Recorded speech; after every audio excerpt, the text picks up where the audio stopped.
Wales. It's more than 50 years since the first well was sunk in the region, and now the state's Independent Planning Commission has to decide if the $3.6 billion project should be approved. Here's Landline's Sean Murphy.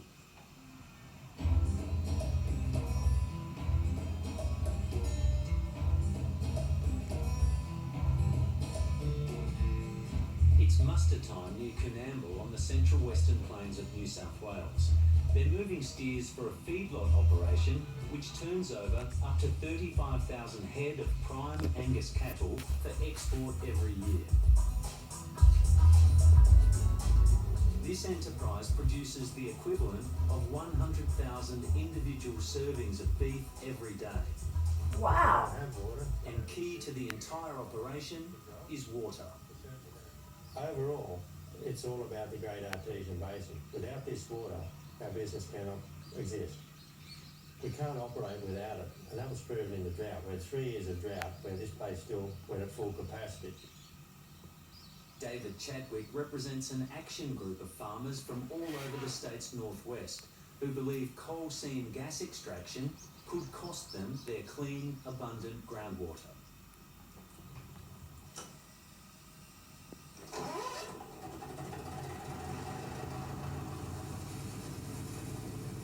Water is also the lifeblood of the irrigation industry, and access to groundwater drought-proofs the region. Basically, without the groundwater, we'd be strictly on the dry land operation and probably struggling more than we should be. Paul Lehman runs Yarul near Weewar. In a good year, its fertile black soils produce up to 20,000 bales of cotton and 7,000 tonnes of grain, as well as beef for the supermarket trade. The water that's in there now is underground water.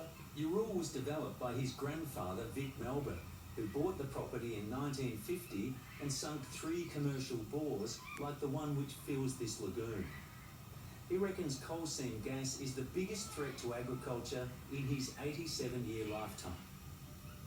There hasn't been enough research done.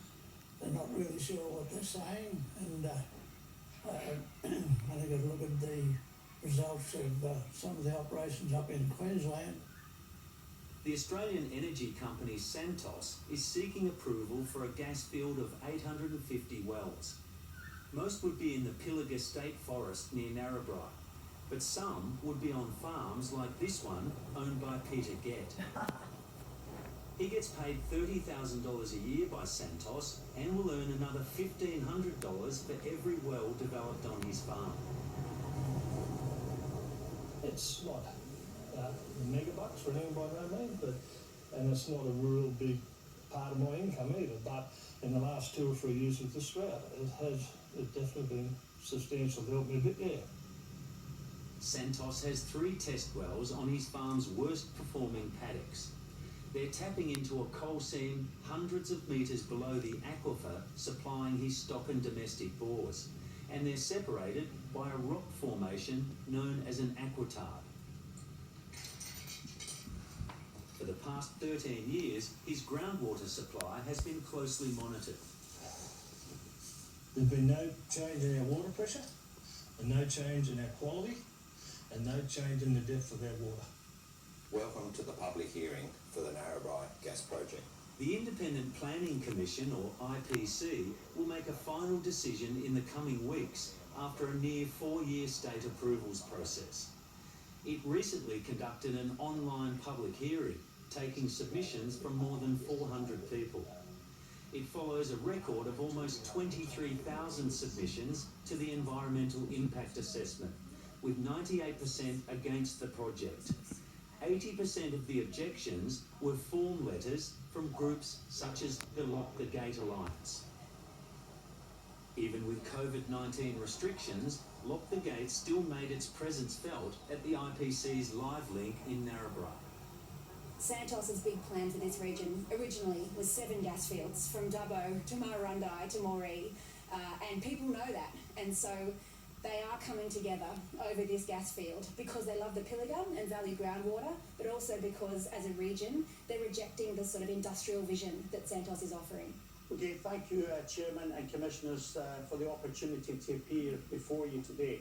Santos Chief Executive Officer Kevin Gallagher was keen for the commissioners to see the value of what he calls a low-cost, safe and sustainable gas project.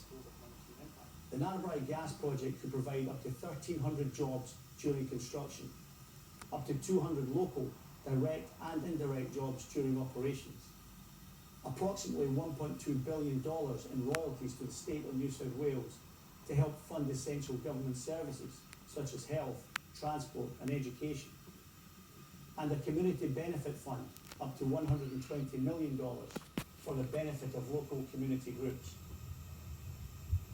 With a global gas glut, questions were raised in the inquiry about the Australian company's ability to deliver on those numbers, and also the federal government's plans for a gas-fired COVID-19 economic recovery. This idea of a gas-fired recovery that the government keeps telling us about simply isn't happening. The private investment is fleeing gas. It's leaving gas. There's $11 billion worth of assets currently for sale in Australia. And not only that, but companies aren't spending money on exploration. They're not spending money on new projects. There is no money going into gas. Santos says Narrabri will put downward pressure on gas prices. It already generates enough electricity from this gas-fired plant near Narrabri to power 23,000 homes. At full production, the project could provide half of the New South Wales gas demand. The Department of Planning, Infrastructure and the Environment says the project may not deliver cheap gas, but it will bring energy security to a state that now imports 95% of its natural gas and will retire its coal-fired power generators in the next 20 years.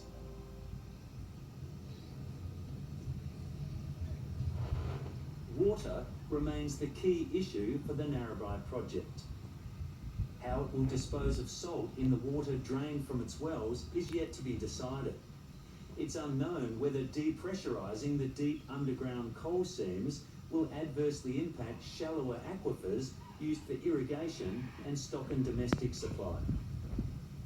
The project's environmental impact assessment found there would be only minimal and manageable risks to the environment. The current analysis doesn't deal with any fractures or faults in the rock structures, and we know they do exist and they will make a difference.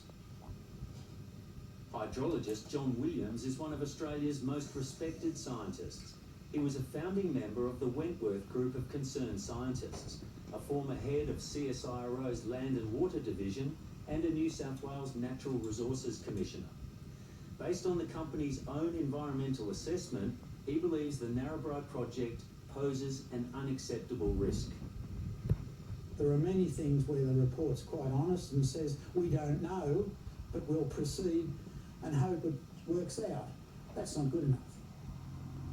An independent panel of water experts admitted there were still uncertainties about the geology and hydrogeology of the gas field, but these could be managed with robust monitoring and regulation. None of our assessment has identified any potential significant or irreversible harm that would result from the project, and in our view, the project does not trigger the precautionary principle.